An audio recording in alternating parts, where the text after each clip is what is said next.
Bismillahirrahmanirrahim. Assalamualaikum warahmatullahi wabarakatuh. Salam sejahtera bagi kita semuanya. Om Swastiastu, Namo Buddhaya, salam kebajikan.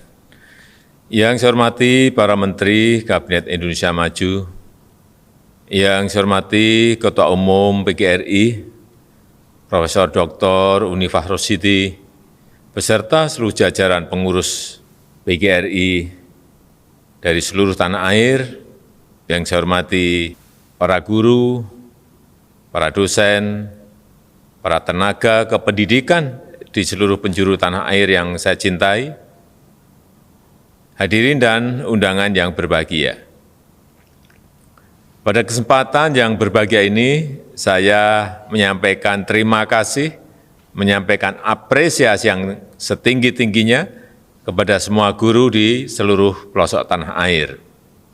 Di tengah berbagai keterbatasan di era pandemi ini, Bapak, Ibu guru tetap berkarya dan terus berinovasi, melangsungkan kegiatan belajar, mengajar, baik secara online maupun harus menemui siswa di rumah-rumah mereka.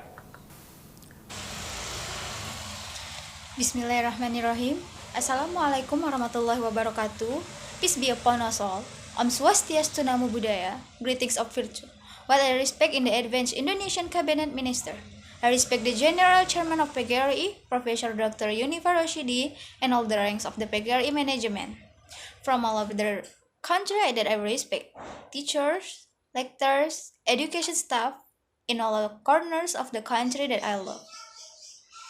Ladies and gentlemen, on this happy occasion, I express my gratitude, express my highest appreciation to all the teachers in all corners of the country. In the midst of various limitations in this pandemic era, teachers still continue to work and continue to innovate in carrying out teacher and learning activities, both online and must meet students in their homes. Perubahan yang sangat drastis ini tidaklah mudah. Tidak mudah.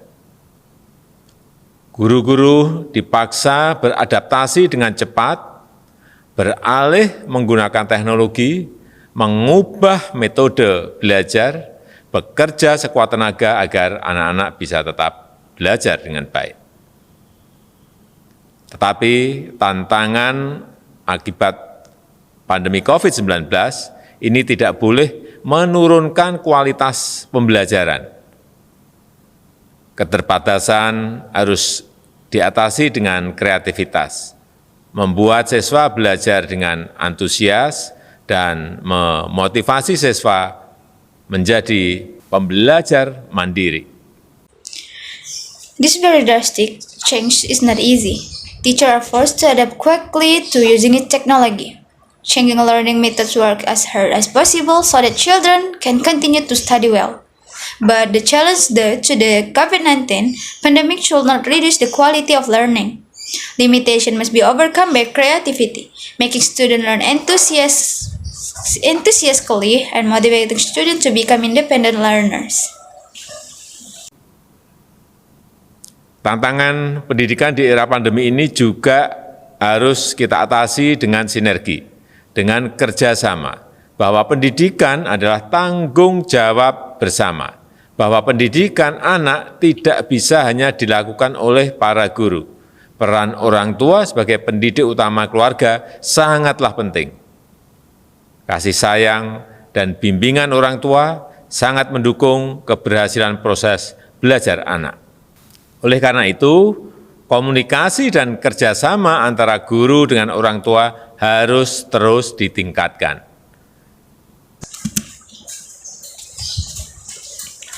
The challenge of education in this pandemic era must also be overcome with synergy, with cooperation that education is a shared responsibility that children's education cannot only be done by teachers. The role of parents as the primary educator of the family is very important. Parental love and guidance are very supportive of the success of the child learning process. Therefore, communication and cooperation between teachers and parents must be improved. Bapak Ibu guru yang saya hormati, saya menyadari banyak orang tua yang tidak sabar menunggu sekolah dibuka kembali. Tapi kita harus hati-hati karena kesehatan, karena keselamatan adalah hal yang terpenting. Kesehatan dan keselamatan para guru maupun siswa peserta didik akan selalu menjadi prioritas tertinggi pemerintah. Protokol kesehatan harus dilaksanakan dengan penuh kedisiplinan, baik di sekolah maupun di lingkup keluarga. Karena kunci untuk mengendalikan COVID adalah kedisiplinan kita semuanya, agar penularan bisa dibatasi dan anak didik tidak berisiko terpapar COVID-19. Pemerintah menyadari sepenuhnya berbagai kesulitan yang dihadapi para guru di era pandemi. Oleh karena itu, pemerintah telah mengeluarkan berbagai kebijakan untuk mendukung guru, agar tetap bisa menjalankan pendidikan secara baik dan kesejahteraan guru terbantu. Saya sebutkan sebagian saja, misalnya penggunaan dana bantuan operasional sekolah, dana BOS untuk pembayaran guru honorer. Tidak lagi dibatasi 50%, tapi bisa lebih dari itu. Pemerintah memberikan bantuan subsidi umum BSU sebesar 1,8 juta rupiah, dibayarkan Rp600.000 per bulan selama 3 bulan, kepada sekitar 1,8 juta guru dan tenaga kependidikan honorer.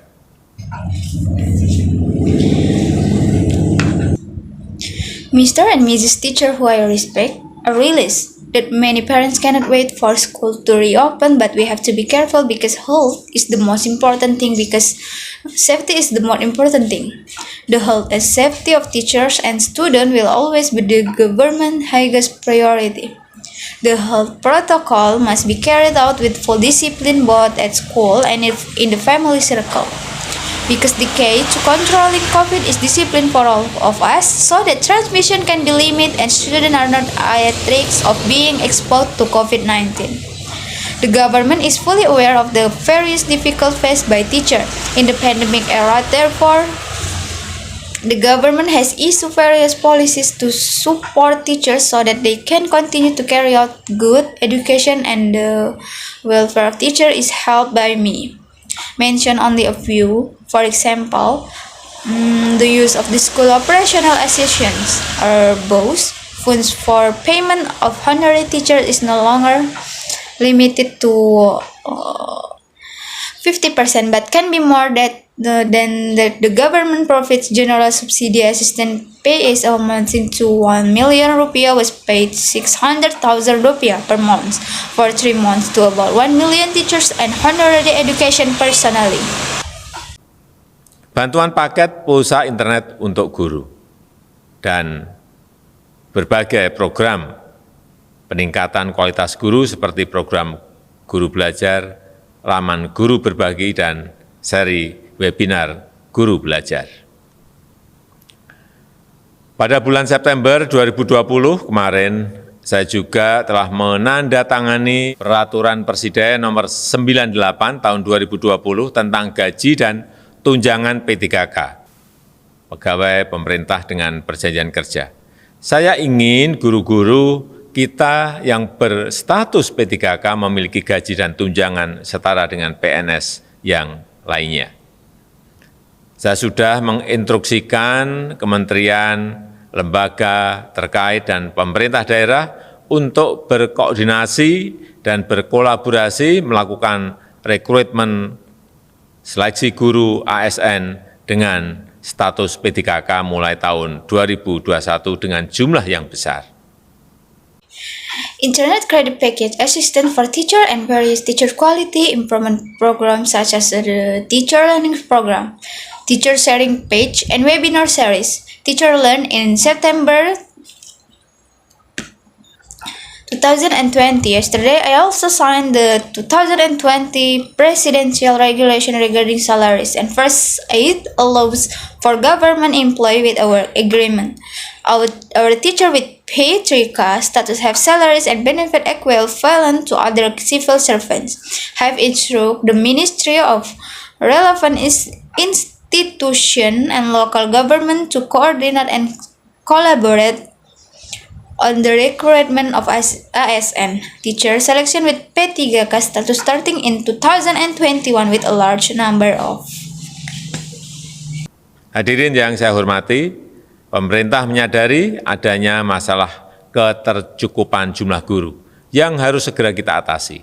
Saat ini, keberadaan guru honorer memang sangatlah besar peranannya dalam membantu keberlangsungan pendidikan di negara kita.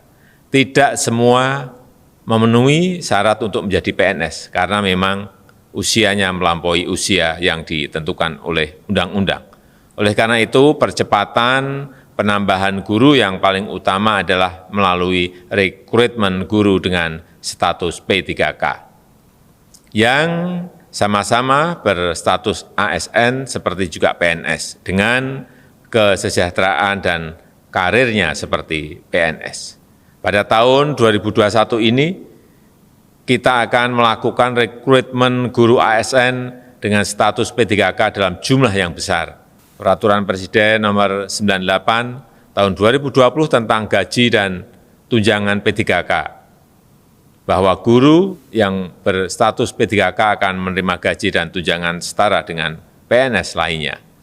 Saya berharap hal ini akan berdampak signifikan pada kesejahteraan guru di seluruh tanah air dan meningkatkan kualitas pendidikan kita. Terakhir, saya mengucapkan selamat Hari Guru Nasional dan HUT yang ke-75 PGRI. Terima kasih kepada para guru yang pantang menyerah dan terus berjuang di tengah keterbatasan. Terima kasih telah mendidik generasi bangsa menjadi SDM unggul yang selalu mencintai Indonesia. Wassalamualaikum warahmatullahi wabarakatuh. Attendance, I respect the government is aware of a problem, the adequacy of the number of teachers that we must address immediately. Currently, the existence of honorary teachers has a very large role in helping the continuity become civil servants because their age exceeds the age determined by law. Therefore, the main thing to exclude the addition of teacher is through the recruitment of teacher with first aid status. We both have ASN status as well as civil servants with welfare and careers such as civil servants in 2021. Will recruitment as ASN teacher with first aid status in large number Presidential Regulation number 98 of 2020 concerning salaries and first aid allowance that the teacher with first aid status will receive salary and allowance equal to other civil servants. I hope this will have a significant impact on the welfare of teachers through the country and improve the quality of our education. Finally, I wish you a happy National Teacher Day and the 75th anniversary of PGRI. Thank you to the teacher who never give up and continue struggling in the midst of limitation. Thank you for education the nation generation to be superior human resource who always love Indonesia. Wassalamualaikum warahmatullahi wabarakatuh.